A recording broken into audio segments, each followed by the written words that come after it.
Tapping వ్యవహారంపై CM Revanth Reddy స్పందించారు. ప్రభుత్వం ఒక విధి ప్రకారం ముందుకు వెళ్తోందని, విచారణ లేకుండా అరెస్టులు చేయబోమని స్పష్టం చేశారు. కేంద్ర ప్రభుత్వం అనుమతి ఇచ్చిన తర్వాతే చర్యలు వేగవంతం చేశామని తెలిపారు.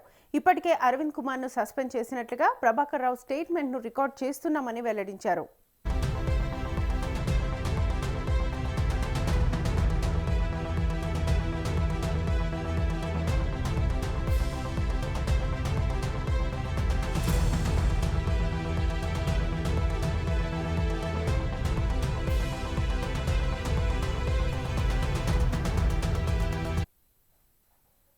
ఫోన్ ట్యాపింగ్ కేసులో court clean chit ఇచ్చిందన్న Harish Rao వ్యాఖ్యలను ఆయన ఖండించారు. అవి అసత్య ప్రచారమని విమర్శించారు. పంజగుట్టలో నమోదైన ప్రైవేట్ కేసులో మాత్రమే క్లీన్ చిట్ ఇచ్చిందని స్పష్టం చేశారు. అదేవిధంగా బీఆర్ఎస్ ప్రభుత్వం హయాంలో సుమారు 6,000 ఫోన్లు ట్యాప్ చేసినట్లుగా ఆరోపించారు. 2014 జూన్ 2 నుంచి ఇప్పటి వరకు జరిగిన అంశాలపై పూర్తిస్థాయి విచారణ జరగాల్సిన అవసరం ఉందన్నారు. కేటీఆర్, హరీష్ రావు ఎలాంటి విచారణ కోరినా ప్రభుత్వం సిద్ధంగా ఉందని సీఎం రేవంత్ స్పష్టం చేశారు.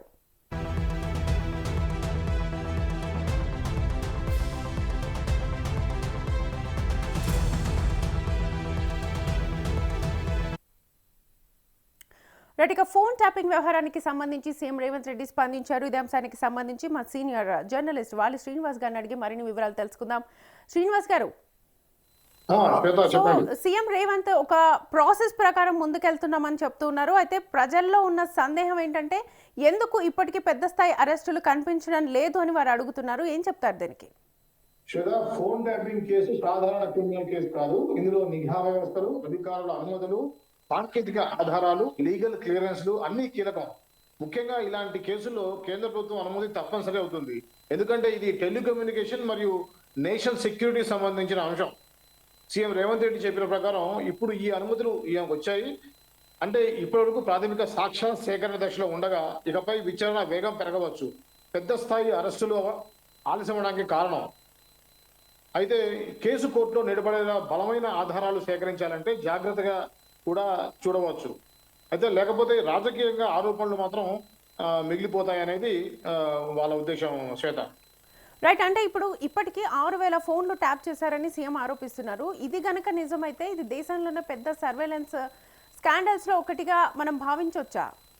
అవును శ్వేత, ఇది 6,000 ఫోన్లు ట్యాపింగ్ చేశారనే ఆరోపణ నిజమైతే మాత్రం ఇది చాలా పెద్ద విషయం. ఎందుకంటే ఫోన్ ట్యాపింగ్ అంటే వ్యక్తిగత గోప్యత, అంటే ప్రైవసీ సంబంధించింది. దీనిపై నేరుగా దాడి చేసినట్టే. ఇది భారత రాజ్యాంగంలోని ప్రాథమిక హక్కుల ఉల్లంఘనగా కూడా పరిగణించబడుతుంది. అయితే ఇప్పటి వరకు ఈ సంఖ్య ఒక రాజకీయ ఆరోపణ మాత్రమే. 6,000 అనేది ఒక రాజకీయ ఆరోపణ మాత్రమే. దీనికి సంబంధించిన పూర్తి డాక్యుమెంటేషన్, టెక్నికల్ ప్రూఫ్స్, అధికార అనుమతులు, వివరాలు బయటకు రావాలి. కోర్టు లేదా విచారణ సంస్థలు ఈ విషయాన్ని నిర్ధారించినప్పుడు మాత్రమే ఇది స్కాండల్ గా ప్రకటించవచ్చు. కానీ ఈ ఆరోపణ వల్లే రాజకీయంగా పెద్ద చర్చ మొదలైంది. ప్రజల్లో భయం, అనుమానాలు పెరిగే అవకాశం కూడా ఉంది. అంటే మొదటిగా 618 మంది ఫోన్లు ట్యాపింగ్ చేశారు అనేది ఫస్ట్ వచ్చినటువంటి ఆరోపణ. అది ఇప్పుడు 6,000 అంటున్నారు. ఇది ప్రాథమిక ఆరోపణగానే మనం చూడాలి శ్వేత. రైట్. ఇటు మరోవైపు బీఆర్ఎస్ నాయకులు అయితే క్లీన్ చిట్ కోర్టు ఇచ్చిందని చెప్తూ ఉన్నారు. మరోవైపు ప్రభుత్వం అది తప్పుడు ప్రచారం అని ఇటు అంటోంది. అసలు ఈ క్లీన్ చిట్ వివాదం ఏంటి అసలు? శ్వేత, ఇక్కడ ప్రధానంగా 2 వాదనలు ఉన్నాయి. బీఆర్ఎస్ నాయకులు చెబుతున్నది ఏంటంటే కోర్టు ఈ కేసుపై తమపై ఎలాంటి తప్పు లేదని స్పష్టం చేసింది, మాకు క్లీన్ చిట్ ఇచ్చిందని చెప్తున్నారు. కానీ ప్రభుత్వం చెప్పేది ఏంటంటే అది మొత్తం ఫోన్ ట్యాపింగ్ కేసు సంబంధించిన క్లీన్ చిట్ కాదు, కేవలం పంజాగుట్టలో నమోదైన ఒక ప్రైవేట్ కేసుకు మాత్రమే క్లీన్ చిట్ వచ్చిందని, ఒక చిన్న కేసు మొత్తం వ్యవహారాన్ని వర్తింపజేసేలాగా ఆరోపణ ప్రభుత్వం నుంచి వస్తుంది. ఈ గందరగోళం వల్లే ప్రజల్లో నిజం ఏంటనే సందేహం పెరుగుతుంది. ఇది పూర్తిగా క్లారిటీ రావాలంటే కోర్టు ఆర్డర్లు, కేసు డాక్యుమెంట్లు ప్రజలకు అందుబాటులో వస్తే మాత్రమే దీని మీద ఒక పూర్తి అవగాహన అనేది వస్తుంది శ్వేత.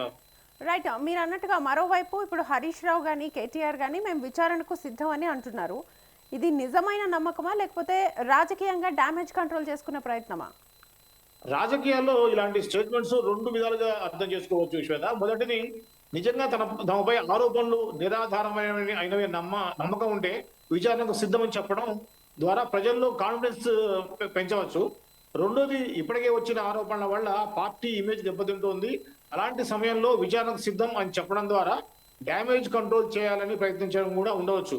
ఇక్కడ కీలకమైనది ఏంటంటే వారు చెప్పినట్టుగా పూర్తి స్థాయి విచారణ జరిగితేనే వారి స్టాండ్ నిజమా కాదా అని బయటపడుతుంది శ్వేత. అయితే మొత్తంగా చూస్తే ఈ ఫోన్ ట్యాపింగ్ వివాదం నిజంగా లా అండ్ ఆర్డర్ సమస్య లేకపోతే పూర్తిగా రాజకీయ కక్ష సాధింపేనా? ఏమనిపిస్తుంది మీకు? శ్వేత, ఈ అంశాన్ని మనం రెండు కోణాల్లో చూడాలి. ప్రభుత్వం దృష్టిలో ఇది చాలా సీరియస్ లా అండ్ ఆర్డర్ మరియు ప్రైవసీ ఉల్లంఘన కేసు. ప్రజల ఫోన్లు అనుమతి లేకుండా ట్యాప్ చేస్తే అది చట్టపరంగా పెద్ద నేరం. కానీ ప్రతిపక్షం దృష్టిలో ఇది పూర్తిగా రాజకీయంగా తమపై కేసులు పెట్టి ఇబ్బంది పెట్టే ప్రయత్నంగా కనిపిస్తోంది. ముఖ్యంగా ఎన్నికల తర్వాత ఇలాంటి కేసులు రావడం వల్ల పొలిటికల్ పెండట అనే వాదన కూడా బలపడుతోంది. అందుకే ఈ వివాదం కేవలం న్యాయపరమైనది మాత్రమే కాదు, రాజకీయంగా కూడా చాలా ప్రభావం చూపే అంశంగా మారింది. అసలు నిజం బయటపడాలంటే పారదర్శక విచారణ, కోర్టు తీర్పు మరియు అధికార ఆధారాలు చాలా కీలకం శ్వేత. రైట్ శ్రీనివాస్ గారు, thank you. Thank you.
Phone tapping కేసులో court clean chit ఇచ్చిందన్న Harish Rao వ్యాఖ్యలను ఆయన ఖండించారు.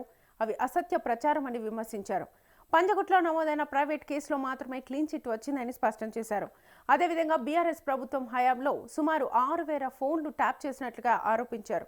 2014 జూన్ 2 నుంచి ఇప్పటి వరకు జరిగిన అంశాలపై పూర్తిస్థాయి విచారణ జరగాల్సిన అవసరం ఉందన్నారు.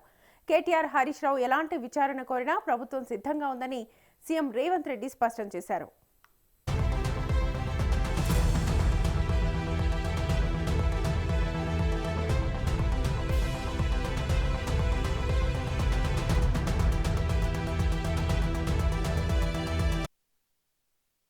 తెలంగాణ రాజకీయాల్లో ఫోన్ ట్యాపింగ్ కేసు ప్రకంపనలు సృష్టిస్తోంది. బీఆర్ఎస్ పాలనలో ఫోన్ ట్యాపింగ్ విచ్చలవిడిగా సాగిందన్న ఆరోపణలున్నాయి. 2023 అసెంబ్లీ ఎన్నికలకు ముందు ఏకంగా 618 మంది ఫోన్లు ట్యాప్ చేసి రహస్యంగా సంభాషణలు విన్నారని తీవ్ర అభియోగాలున్నాయి. ప్రత్యేక దర్యాప్తు బృందాన్ని వేసి సీరియస్గా విచారిస్తోంది ప్రభుత్వం. ఈ కుట్ర కోణాన్ని ఛేదించేందుకు ప్రత్యేక విచారణ బృందం తన పరిధిని విస్తృతం చేస్తోంది. రాజకీయ వ్యతిరేకులపై నిఘా కోసం ఫోన్ ట్యాపింగ్ అవకాశాన్ని గత ప్రభుత్వం వాడుకుందని, ఇందుకోసం స్పెషల్ ఇంటెలిజెన్స్ బ్యూరో ఏర్పాటు చేసి జర్నలిస్టులు, వ్యాపారవేత్తల ఫోన్లు కూడా విన్నారని కాంగ్రెస్ ప్రభుత్వం ఆరోపిస్తోంది.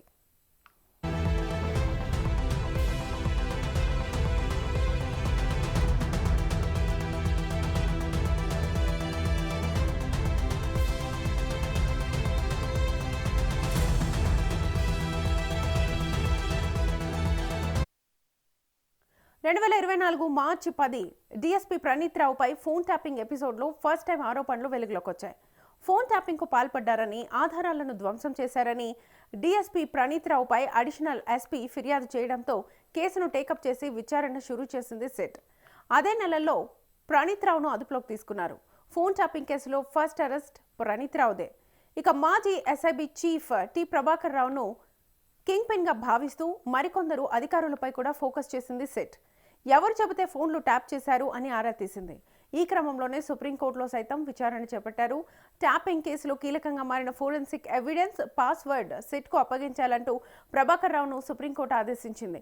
విదేశాల్లో ఉన్న ప్రభాకర్ రావును స్వదేశానికి వచ్చాక విడతల వారీగా విచారించింది సిట్.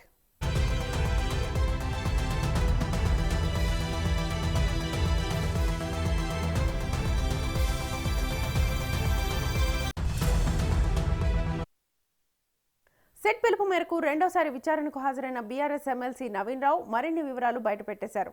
ట్యాపింగ్ వ్యవహారంలో మాజీ మంత్రి కేటీఆర్ పాత్రకు సంబంధించిన కొన్ని ప్రశ్నలు అడిగారని ఆయనే చెప్పారు. తర్వాత విషయం తెలిసిందే. జనవరి 20న మాజీ మంత్రి హరీష్ రావును, 23న బీఆర్ఎస్ వర్కింగ్ ప్రెసిడెంట్ కేటీఆర్ను నోటీసులు ఇచ్చి పిలిపించి గంటల తరబడి విచారించింది సిట్. అరెస్టులు తప్పవన్న ఊహాగానాలు పెరగడంతో పొలిటికల్ వాయిస్ రైజ్ అయి ఫోన్ ట్యాపింగ్పై కొత్త ఆర్గ్యుమెంట్స్ పుట్టుకొచ్చేశాయి.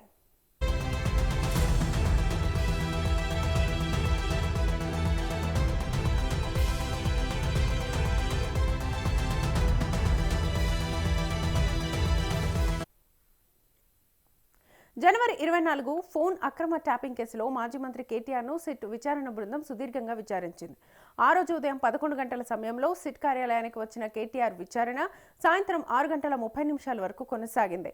ప్రధానంగా బీఆర్ఎస్కు సమకూరిన ఆర్థిక లావాదేవీల గురించి పార్టీ కార్యనిర్వాహక అధ్యక్షుడి హోదాలో ఉన్న ఆయన్ను విచారించినట్లుగా సమాచారం. విరాళాలు సమకూరడం వెనుక ఫోన్ అక్రమ ట్యాపింగ్ వ్యవహారం ముడిపడి ఉందా అనే కోణంలో సిట్ విచారణ సాగినట్లుగా తెలుస్తోంది.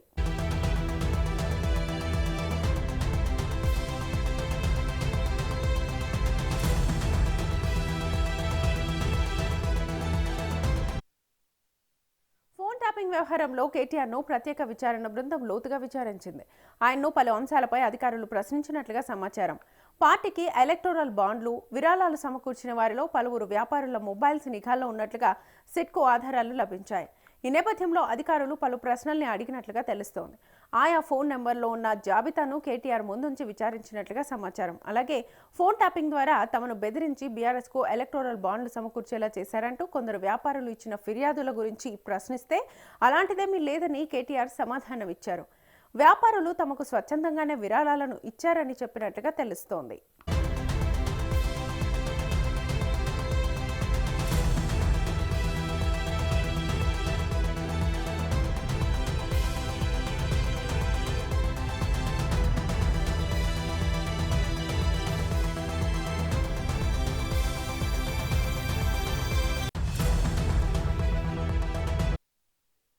ఈ నిబంధనలకు విరుద్ధంగా ప్రభాకర్ రావు పునర్నియామకం జరిగిందని, ఫోన్ అక్రమ ట్యాపింగ్ ద్వారా బీఆర్ఎస్కు లబ్ధి చేకూర్చేందుకే ఆయన నియమించారనే ఆరోపణల గురించి కేటీఆర్ను విచారించినట్లుగా సమాచారం. అయితే ప్రభాకర్ రావు నియామకానికి సంబంధించి జీవోలో తప్పులుంటే అందుకు బాధ్యులైన ఉన్నతాధికారులపై చర్యలు తీసుకోవాలే తప్ప తననెందుకు ప్రశ్నిస్తున్నారని కేటీఆర్ను అడిగినట్లుగా తెలుస్తోంది. అయితే ఈ విషయంలో తనను విచారించేందుకు తనేం హోంమంత్రిని కాదని చెప్పినట్లుగా సమాచారం. తాను నిర్వహించిన శాఖలో ఏమైనా తప్పులు జరిగినట్లు తేలితే చర్యలు తీసుకోవచ్చునని స్పష్టం చేసినట్లుగా తెలుస్తోంది.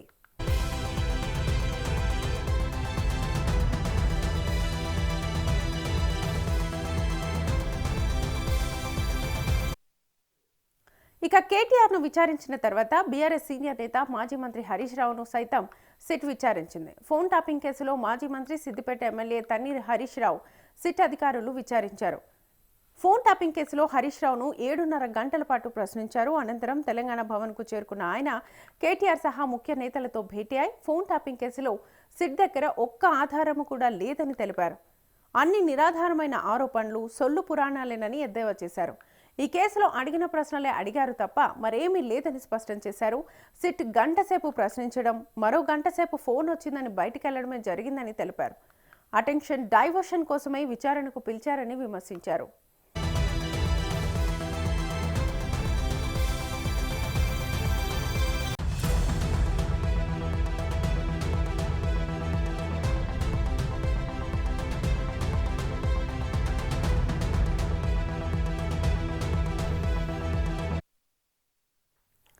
నైని కోల్ బ్లాక్ టెండర్ల అవినీతిని బయటపెట్టినందుకే విచారణకు పిలిచారని హరీష్ రావు పేర్కొన్నారు. బొగ్గు అవినీతిలో మొదటి లబ్ధిదారుడు రేవంత్ బామర్దేనని ఆరోపించారు. రేవంత్ బామర్ది 1000 కోట్ల కుంభకోణానికి తెరలేపారని విమర్శించారు. సైట్ విజిట్ పేరుతో జరిగిన కుంభకోణాన్ని బయటపెట్టామని వెల్లడించారు. దమ్ముంటే కమిషన్తో విచారణ జరిపించాలని సవాల్ విసిరారు. తనను అక్రమ కేసులో ఇరికించాలని చూస్తున్నారని తీవ్ర ఆగ్రహం వ్యక్తం చేశారు. ప్రభుత్వాన్ని నిలదీస్తున్నందుకే తనను అక్రమ అరెస్ట్ చేసేందుకు కుట్ర పన్నుతున్నారని ధ్వజమెత్తారు. తనను ఘోష్ కమిషన్ విచారణకు పిలిపించారని తెలిపారు.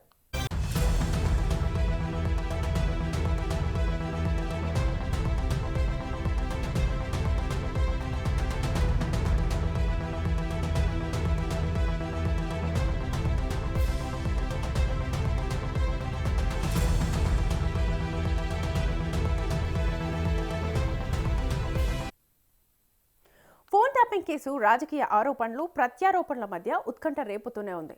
నిజానిజాలు దర్యాప్తులో వెలుగులోకి రావాల్సి ఉండగా ఈ వివాదం తెలంగాణ రాజకీయాల్లో మరిన్ని కీలక మలుపులు తిప్పే సూచనలు కనిపిస్తున్నాయి.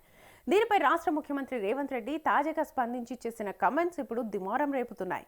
దీనిపై గులాబీ బాస్ ఎలా స్పందిస్తారో వేచి చూడాలి.